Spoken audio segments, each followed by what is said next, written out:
point, and I should take that to a soldier at this point. I want to bring in Raj Shukla, General Shukla. Here's my question.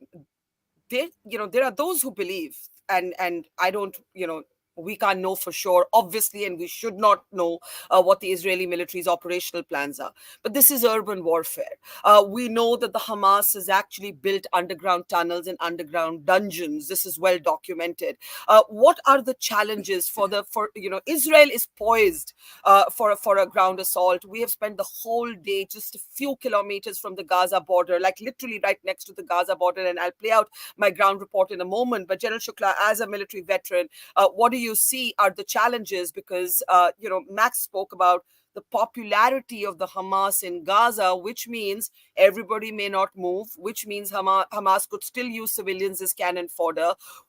There are all kinds of challenges, despite the fact that Hamas is estimated to have 30,000 in its ranks. And with the 300,000 added to Israel's standing army, you are talking about nearly 500,000 strength. Not all of it, though, of course, will be deployed for the Gaza operation. General, please go ahead.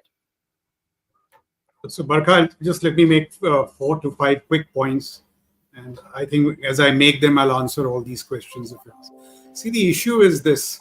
The events of 7th October, they were cowardly, they were a dastardly massacre.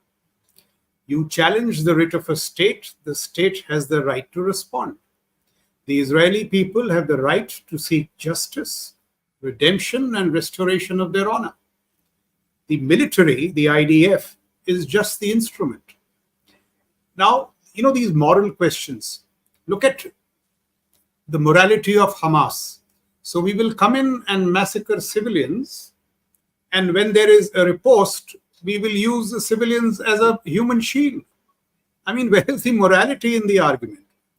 Now, look at the political objectives that I presume have been assigned to the IDF.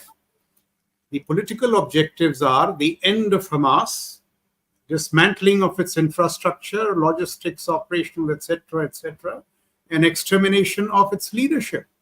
Leaders who've ceased to be, what shall I say, politically wise leaders, but were terrorists. So in every which way, the Israeli state has the right to respond. Now here I will make a nuanced point. How you translate these political objectives into what is military achievable is a matter of operational art. And I know the IDF. I know it's a responsible force. It will achieve these objectives while exercising utmost restraint and within the ambit of the international norms of conflict. I have heard IDF spokespersons say so, and there are various ways of doing it to make sure that your attacks are precise, your attacks are surgical, there are humanitarian pauses. Every attempt will be made to minimize casualties. But casualties cannot be guaranteed if Hamas does what it has to. So the world should question Hamas. Do you have the right now to use civilians as a human shield? Why are the moral questions being asked to the IDF?